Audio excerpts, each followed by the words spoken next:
Hello everyone, आपका बहुत बहुत स्वागत है हमारे चैनल वाइटल आयुर्वेदा में। प्रीवियस लेक्चर में हम लोग चैप्टर नंबर 6 को डिस्कस कर चुके थे और आज हम बात करेंगे प्रसूति तंत्र का चैप्टर नंबर 7, जिसमें हमारा प्रसव विज्ञान के बारे में हमारा पढ़ना है। और जो हमारा पॉइंट 1 है उसमें हमें क्या बात करना है, सूतिकागार के बारे में बात करना है, यानी कि लेबर रूम के सेटअप क्या होना चाहिए, उसके प्रोटोकॉल्स क्या होने चाहिए, वो सारी चीज़ें हम बात करेंगे। तो सबसे पहले बात करते हैं सूतिकागार। तो सूतिकागार बेसिकली क्या है, यत्र गर्भिणी प्रसूता यत्र च तिष्ठन्ति तत्र सूतिकाकारम उच्यते। मतलब क्या है, जहाँ पर गर्भिणी रहे या हम कह सकते हैं प्रसूता रहे, या गर्भिणी और प्रसूता जहाँ पर रहती है उस स्थान को हम क्या कह रहे हैं, सूतिकाकार कह रहे हैं। यानी कि लेबर रूम को ही बेसिकली हम क्या कह रहे हैं, सूतिकाकार कह रहे हैं। अब इस सूतिकाकार का जो है निर्माण कब करना चाहिए, कौन सा समय होना चाहिए, कौन सा स्थान होना चाहिए, भूमि कैसी होनी चाहिए, तो कब करना है, जैसे ही नवा मास स्टार्ट हुआ है, मतलब 8 महीने जैसे बीत गए हैं, 8 मास बीत गए हैं और नवे मास का पहला दिन लगा है। नवे मास का कौन सा दिन लगा है, पहला दिन स्टार्ट हो गया, तभी से हमें क्या करना चाहिए, सूतिकागार का निर्माण कर लेना चाहिए, पूरा हो जाना चाहिए। तो क्या कहा गया, नवे मास के प्रारंभ होने के पहले ही हमें क्या करना है, सूतिकागार का निर्माण करना है। स्थान कैसा होना चाहिए, जहाँ पे अस्थियां, कंकड़, बालू और कपाल वगैरह या मिट्टी के टुकड़े ना पड़े हों, ऐसा स्थान होना चाहिए, मतलब साफ सुथरा स्थान होना चाहिए। भूमि कैसी होनी चाहिए, रस, रूप और गंध में श्रेष्ठ होनी चाहिए, ये हमें ध्यान रखना है। निर्माण कैसे करेंगे हम, सबसे पहले हमें क्या करना है, बिल्व, तिंदुक, इंगुदी, भल्लातक वगैरह या खदीर वगैरह की लकड़ियों को इकट्ठा करना है। और लकड़ियों को इकट्ठा करने के बाद हमें क्या करना है, सूतिकागार का निर्माण करना है। निर्माण के लिए कौन सी दिशा लेनी है, पूर्व दिशा लेनी है या फिर हमें उत्तर दिशा में हमें उसका द्वार रखना है। मतलब जब हम सूतिकागार का निर्माण कर रहे हैं तो उसका जो गेट होगा वो कौन सी दिशा में होगा, या तो पूर्व दिशा में होगा या फिर उत्तर दिशा में रहेगा। अब इस सूतिकागार में क्या क्या उपकरण रहेंगे, क्या क्या औषधियाँ रहेंगी, तो सबसे पहले बात करते हैं औषधियाँ क्या होनी चाहिए। घृत, तेल, वसा, मज्जा, मतलब चतुर्विध स्नेह होने चाहिए। लवण होने चाहिए चतुर्विध, वृणंग, कुष्ठ, सौंठ, पिपली, हींग, ये सारे यहाँ पे औषध प्रेजेंट होने चाहिए। उपकरण क्या होंगे, पत्थर के टुकड़े, मूसल वगैरह, ताकि कूटने पीसने के काम आए। स्वर्ण और रजत की सूची, मतलब तुम कह सकते हो निडल्स वगैरह होनी चाहिए। तीक्ष्ण शस्त्र होने चाहिए, भोज पत्र होना चाहिए। अग्नि जलाने के लिए लकड़ियाँ वहाँ पे होनी चाहिए। अग्नि जलाने के लिए लकड़ियाँ कौन सी, ऐसी लकड़ियाँ जो किसके काम आएंगे, डिसइंफेक्शन के काम पर्पस के लिए हम वहाँ पे उस टाइम पे यूज़ करते थे। सहायक क्या क्या वहाँ पे कौन कौन वर्कर होना चाहिए, स्त्रियाँ होनी चाहिए जो कैसी होनी चाहिए, अनुभवी होनी चाहिए, स्नेही होनी चाहिए और कुशल होनी चाहिए। ब्राह्मण जो है उसको अथर्ववेद का ज्ञान होना चाहिए, जो पाठ और मंगल कर्म वहाँ पर कर सके।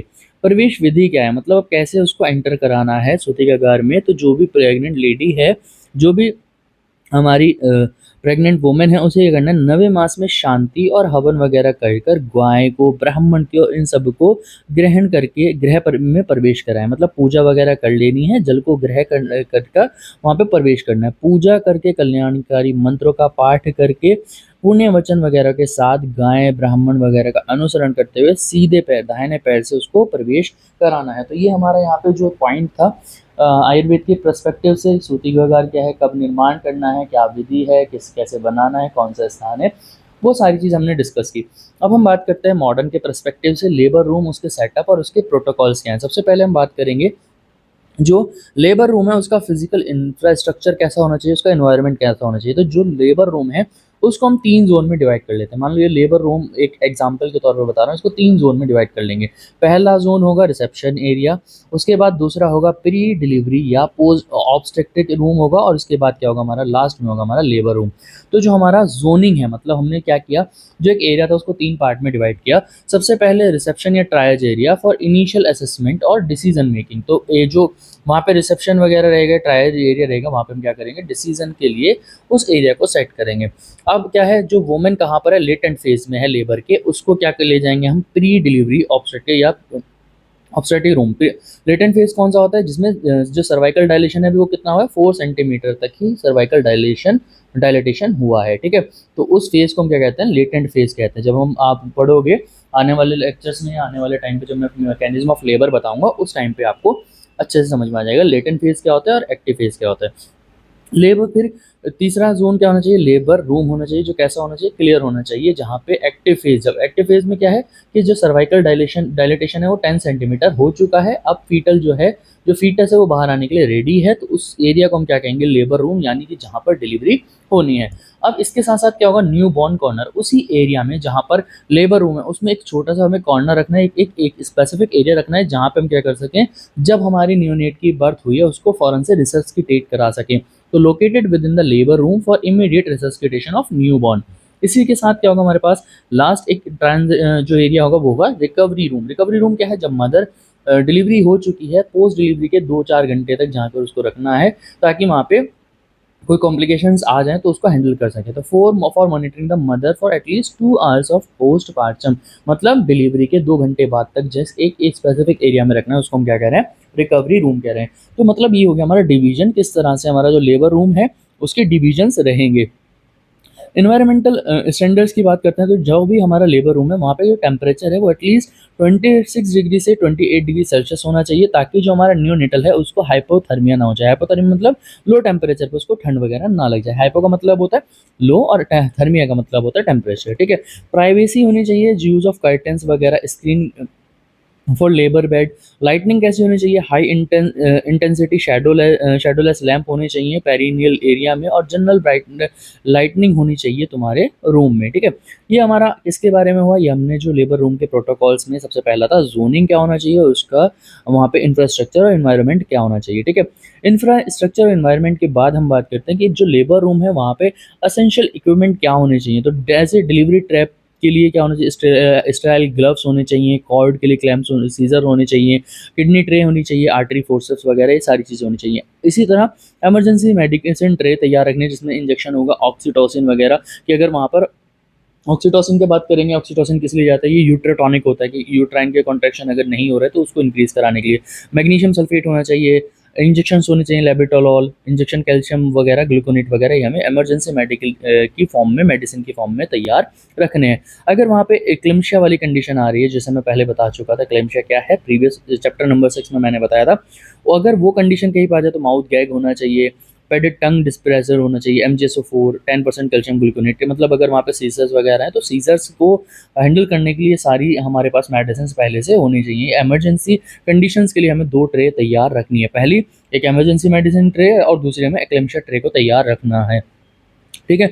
इसके बाद हमें क्या करना है, जो हमारा लेबर रूम है उसमें एडमिशन और ट्रायल्स प्रोटोकॉल क्या है। सबसे पहले जब भी आप एडमिट करोगे तो उसके लिए क्या है, सबसे पहला रैपिड असेसमेंट। रैपिड असेसमेंट में क्या चेक करोगे, आप डेंजर साइन असेस्ट करोगे कि कहीं पे डेंजर साइन तो नहीं, उसी के अकॉर्डिंग आप क्या करोगे, डिसीजन मेकिंग करोगे कि वेजाइनल डिजीज डिलीवरी करानी है या सी सेक्शन कराना है। कंक्लूजन, हैवी ब्लीडिंग है, अनकॉन्शियसनेस नहीं तो है, सीवियर ब्रेथलेसनेस तो नहीं है, तो सारे हमें डेंजर चैनल को साइन को चेक करना है। दूसरा क्या करना है, हमें हिस्ट्री टेकिंग करनी है, पैरिटी कितनी हो चुकी है, प्रीवियस ऑब्स्टेट्रिक कोई कॉम्प्लिकेशन तो नहीं है, ठीक है।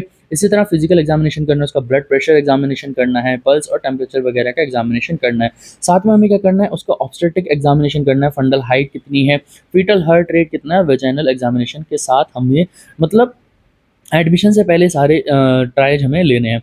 इंट्रापार्टम केयर प्रोटोकॉल्स, मतलब जब उसकी डिलीवरी हो चुकी है, सॉरी ड्यूरिंग डिलीवरी क्या करना है, सबसे पहले हमें ड्यूरिंग डिलीवरी क्या करना है, हमें पार्टोग्राफ को मॉनिटर करना है। पार्टोग्राफ बेसिकली क्या होता है, ये इस पर अलग से एक स्पेसिफिक वीडियो बना दूंगा, और पहले भी हम लोग शायद इसको पढ़ा चुके हैं, आप प्रीवियस वीडियोज़ में देख सकते हो।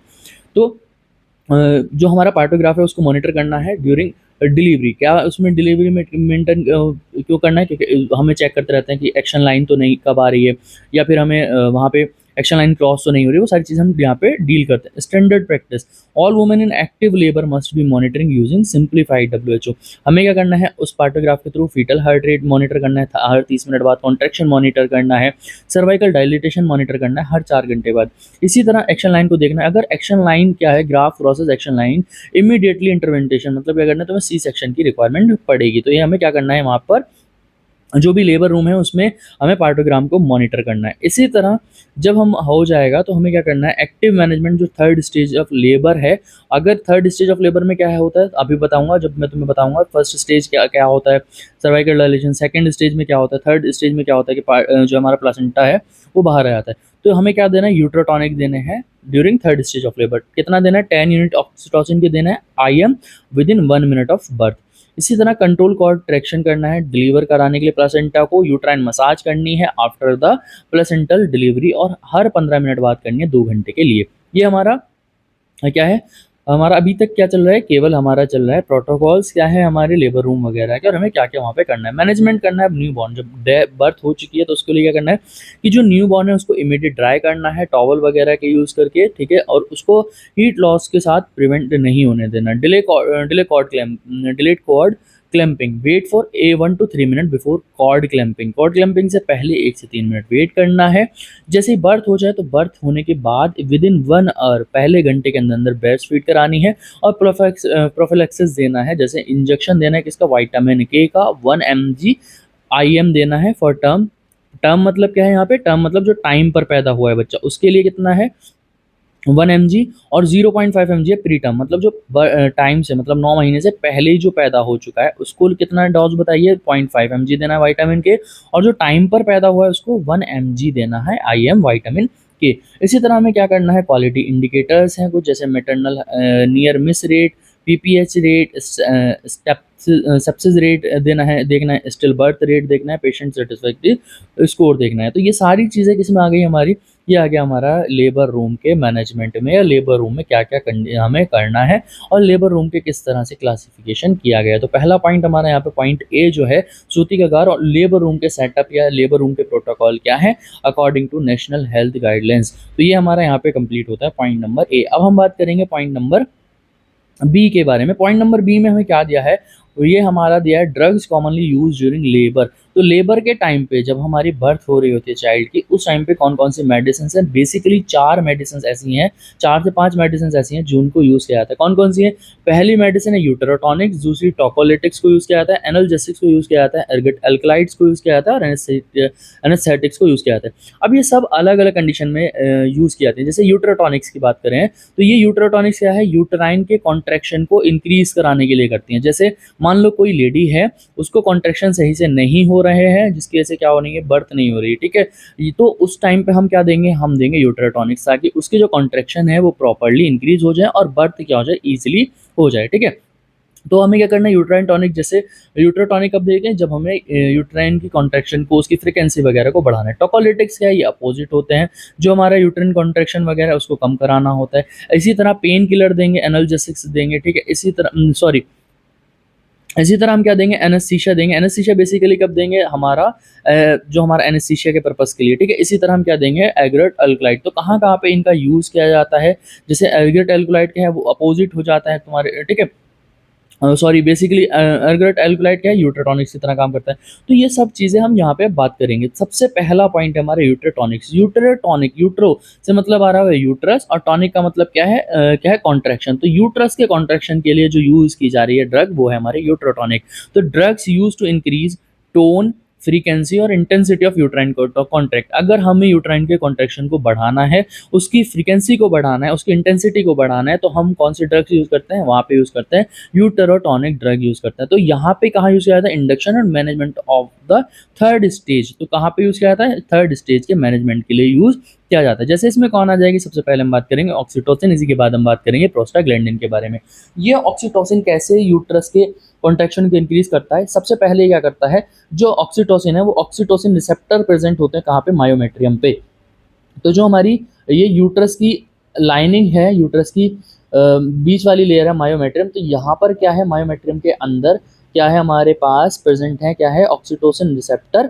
ये ऑक्सीटोसिन क्या करेगा, बाइंड करेगा इस मायोमेट्रियम के ऑक्सीटोसिन रिसेप्टर पर जाकर, और वहाँ पे क्या कराएगा, कैल्शियम के लेवल को इंक्रीज करा देगा, सेलुलर कैल्शियम को इंक्रीज कराएगा, जिसकी वजह से क्या होगा, कॉन्ट्रैक्शन भी इंक्रीज हो जाएंगे। तो ये हमारा एक जनरल एक छोटा सा मेथड रहेगा किस तरह से हमारा यूट्रोटॉनिक्स वर्क करते हैं। तो यूट्रोटॉनिक्स का वर्क मैं समझता हूँ आपको इजीली समझ में आ गया होगा कि यूट्रोटॉनिक्स कैसे वर्क करेंगे। यूट्रोटॉनिक्स क्या करते हैं, सिंपल जाते हैं, जो ऑक्सीटोसिन, जैसे ऑक्सीटोसिन है, ऑक्सीटोसिन जाएगा ऑक्सीटोसिन रिसेप्टर पे जाके बाइंड करेगा, बाइंड करने के बाद क्या कराएगा, सेल्युलर कैल्शियम को इंक्रीज करा देगा, जिसके बाद क्या होगा, कॉन्ट्रैक्शन इंक्रीज कर जाएंगे।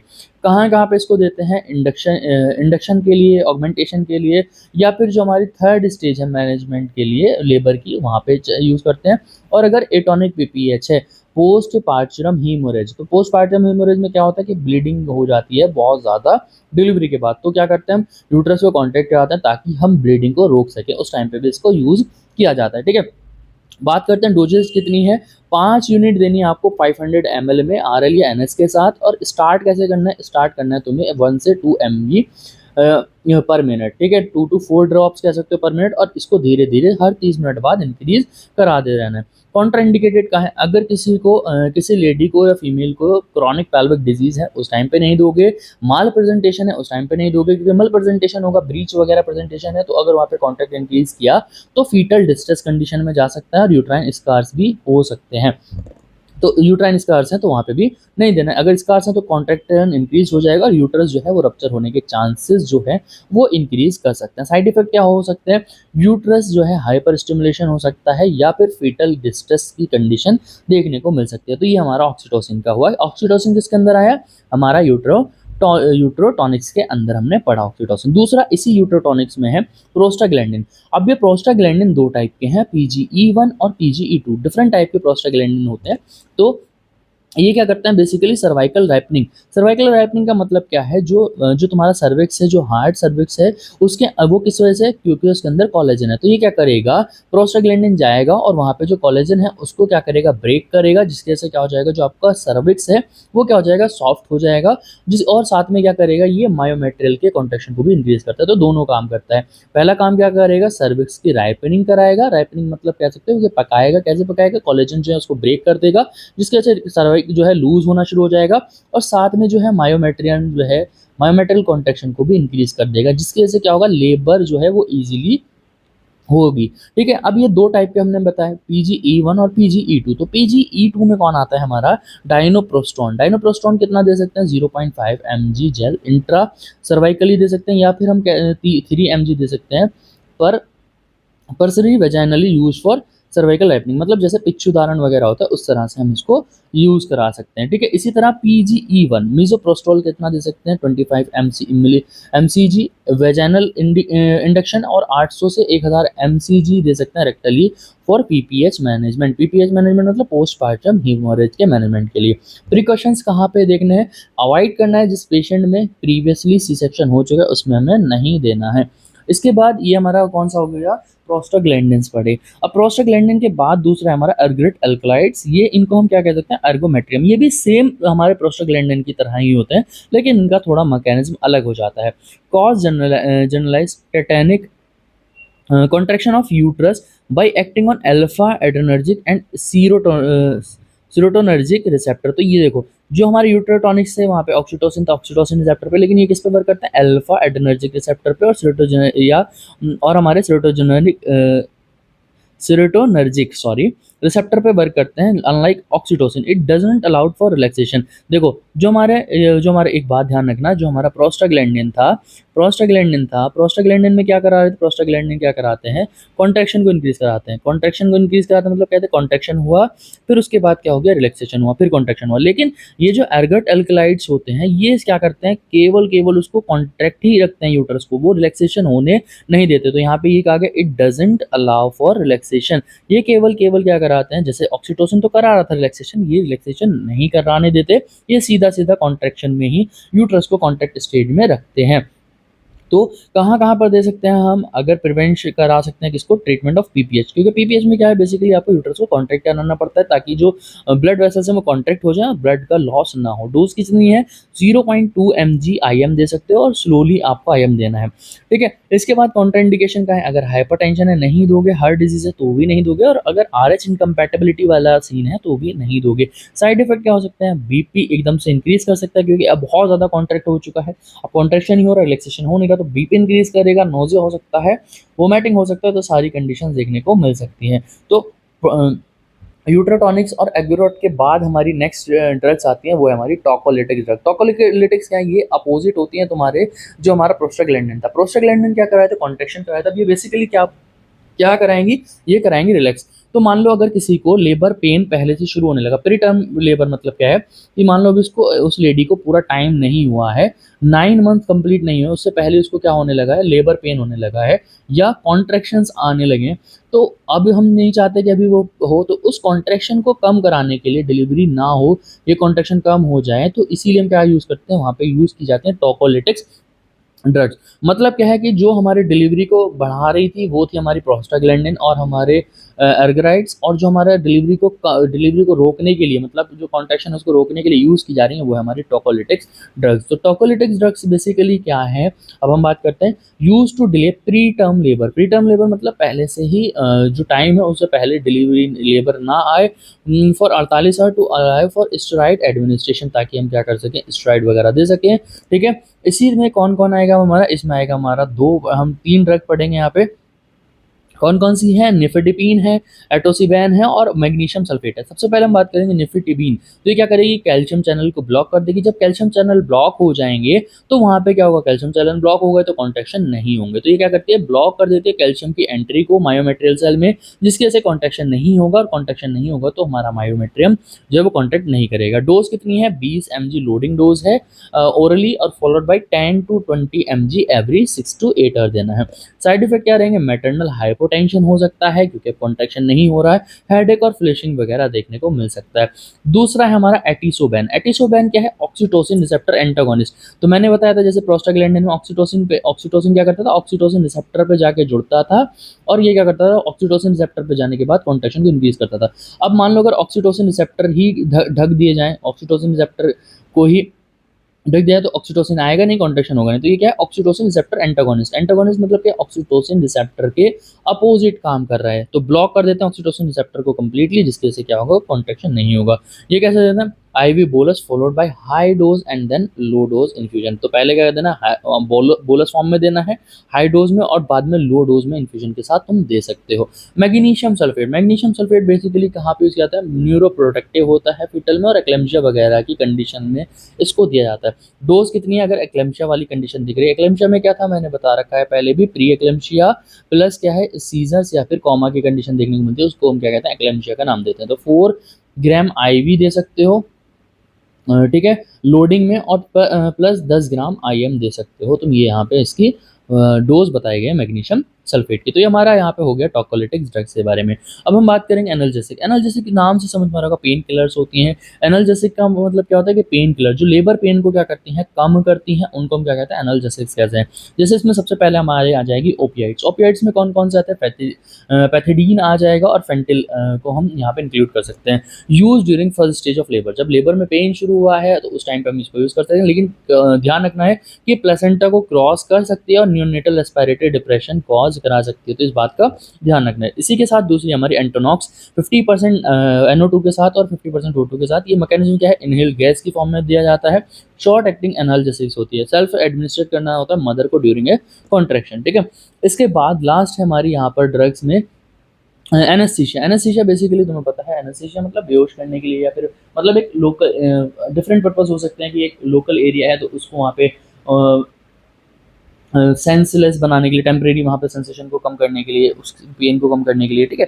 तो वो है हमारी एनेस्थेटिक्स। एनेस्थेटिक्स भी 3 टाइप की दी जाएंगी, या तो लोकल एनेस्थेटिक। लोकल एनेस्थेटिक मतलब कि लोकली एक एरिया पे, एक एरिया को आप क्या करना चाहते हो, एनेस्थीसिया में देना चाहते हो, तो उसमें कौन है, लोकल एनेस्थेटिक्स यूज़ की जाएंगी। जैसे लिग्नोकेन आ जाएगा 1 से 2%। यूज़ फॉर एपिजियोटोमी, जब हम एपिजियोटोमी कर रहे हैं या फिर हम क्या कर रहे हैं, रिपेयर कर रहे हैं पेरिनियल टीयर को, तो उस टाइम पे हम क्या करते हैं, लोकल एनेस्थीसिया को अप्लाई करते हैं। सेफ्टी या एस्पायर बिफोर, ध्यान रखना है कि एस्पायरेट कराना है before injecting to avoid intravascular entry, ठीक है।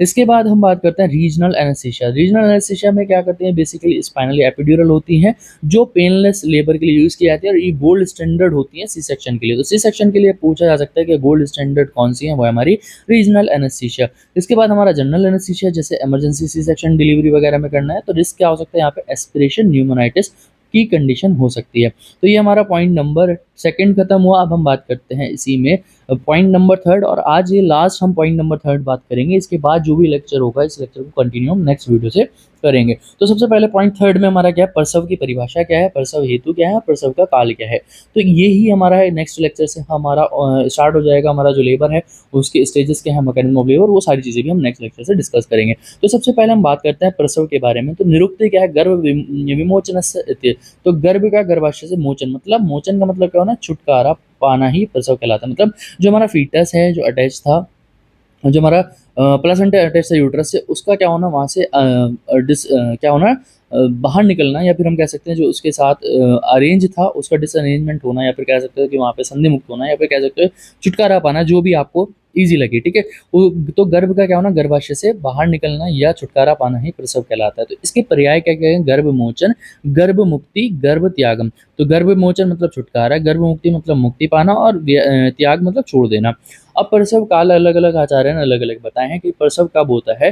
तो डिलीवरी का पीरियड, टाइम पीरियड कितना होता है, आचार्य चरक ने 9 से 10वें मास माना है। आचार्य सुश्रुत ने 9 महीने से 12 महीने तक के लिए बताया है। आचार्य चक्रपाणि ने 9 से 10 में बताया कि उत्तम होता है, और 11 से 12 में बताया कि सामान्य हो सकता है। आचार्य आर्य 10वां और 11वां मास मानते हैं, और आचार्य कश्यप काश्यप क्या कहते हैं, 9वें से 10वें मास के बीच बीच में हो जाना चाहिए। और आचार्य जो भाव प्रकाश है वो मानते हैं कि 9वें से 12वें मास के बीच में कभी भी डिलीवरी हो सकती है। प्रसव के हेतु क्या है, आचार्य सुश्रुत क्या कहते हैं, देखो यहाँ पे पहले मैं बता दूं कि जैसे एक पेड़ है, पेड़ से फल है लटका हुआ, अब जब ये फल पक जाता है तो पकने के बाद क्या होता है, खुद ही टूट कर गिर जाता है। तो इसी तरह क्या है कि जो हमारा गर्भाशय था, गर्भाशय में गर्भ था, तो वो क्या हुआ, पूरे समय के साथ क्या हुआ, वो गर्भ को त्याग देता है, गर्भाशय को त्याग देता है, विमोचन हो जाता है, और वो खुद बाहर निकल जाता है। तो आचार्य सुश्रुत कहते हैं कि जिस प्रकार समय आने पर पका हुआ फल अपने डंठल जो व्रंत है, जैसे व्रंत है उसको अलग होकर गिर जाता है, उसी प्रकार काल जैसे ही आता है तो काल परिणाम के कारण गर्भ अपने बंधनों से मुक्त होकर जन्म लेता है। ये आचार्य सुश्रुत कहते हैं। आचार्य हारित क्या कहते हैं, महर्षि हारित कहते हैं, हारित अनुसार बहुत समय तक गर्भाशय में रहने के कारण गर्भाशय में से वैराग्य मतलब डिटैचमेंट हो जाता है, और यहाँ पे गर्भ की उत्पत्ति हो जाती है। ये हमारा गर्भ के हेतु बताएं आचार्य सुश्रुत ने और आचार्य हरित ने। अब हम बात करते हैं मॉडर्न के पर्सपेक्टिव से लेबर क्या होता है। लेबर क्या है, एक प्रेगनेंसी का क्लिमिनेट होना into a process called labour. तो प्रेगनेंसी को यह कह सकते हो कि प्रेगनेंसी का खत्म होना एक प्रोसेस कहलाता है लेबर, ठीक है। नॉर्मल लेबर को हम क्या कह सकते हैं, यूटोकिया, यूटोकिया मतलब की कह सकते हैं, यूटोसिया भी कह सकते हैं, मतलब जो भी आप प्रोनाउंस कर पाएं तो वो आपके लिए बेस्ट रहेगा। तो is a process, normal labour क्या है, एक ऐसा प्रोसेस जिसमें फीटस जो है, प्लासेंटा मेम्ब्रेन जो है एक्सपेल्ड हो जाए थ्रू द बर्थ कैनाल। तो नॉर्मल लेबर क्या है, नॉर्मल लेबर की डेफिनेशन क्या है कि किसका एक्सपल्जन होना, एक्सपल्जन ऑफ फीटस प्लेसेंटा और मेम्ब्रेन का एक्सपेल्ड होना is your labour from birth canal, ठीक है। इसके बाद हम बात करते हैं लेबर में जो पार्ट्यूरेंट्स क्या होता है, पार्चुरेशन क्या होता है। पार्ट्यूरेंट कौन है, जो लेडी लेबर में, मतलब जिसको पेन हो रहा है, जो लेडी लेबर पेन में, उसको हम क्या कहते हैं, पार्ट्यूरेंट कहते हैं। और जो प्रोसेस है लेबर का, ये बर्थ गिविंग का प्रोसेस, उसको हम कहते हैं पार्चुरेशन का नाम देते हैं। अब एक नॉर्मल लेबर आप कब कहोगे, कि नॉर्मल डिलीवरी कब कहोगे, तो अगर फीटस टाइम पे पैदा हुआ है एट टर्म, मतलब कि टर्म बेबी है, प्री टर्म बेबी नहीं है, तो उसको हम नॉर्मल लेबर कहेंगे। जो फीटस है वो वर्टेक्स प्रेजेंटेशन में है तो हम उसको नॉर्मल कहेंगे। प्रोसेस जो है कंप्लीट हुआ है खुद से स्पॉन्टेनियसली, वहाँ पे आपको कोई वहाँ पे एक्सटर्नली कोई प्रोस्टाग्लैंडिन वगैरह नहीं देना पड़ा, या कोई भी मतलब सी सेक्शन वगैरह नहीं करना पड़ा, ठीक है। Spontaneously duration doesn't exceed 18 hour, और 18 घंटे से ज़्यादा नहीं हुआ है। नो कॉम्प्लिकेशन अराइज, जब डिलीवरी हुई है कोई भी कॉम्प्लिकेशन मदर को नहीं आया ना बेबी को आया, उसको हम क्या कहेंगे, नॉर्मल लेबर का नाम देंगे। तो ये हमारा यहाँ पर पॉइंट नंबर 3 जो था, जिसमें हमने प्रसव परिभाषा, प्रसव हेतु और प्रसव काल पढ़ना था, वो यहाँ पे कंप्लीट होता है। मिलते हैं इसी चैप्टर के नेक्स्ट वीडियो में, तब तक के लिए गुड बाय। अगर वीडियो पसंद आए चैनल को सब्सक्राइब कर देना। मिलते हैं नेक्स्ट वीडियो में।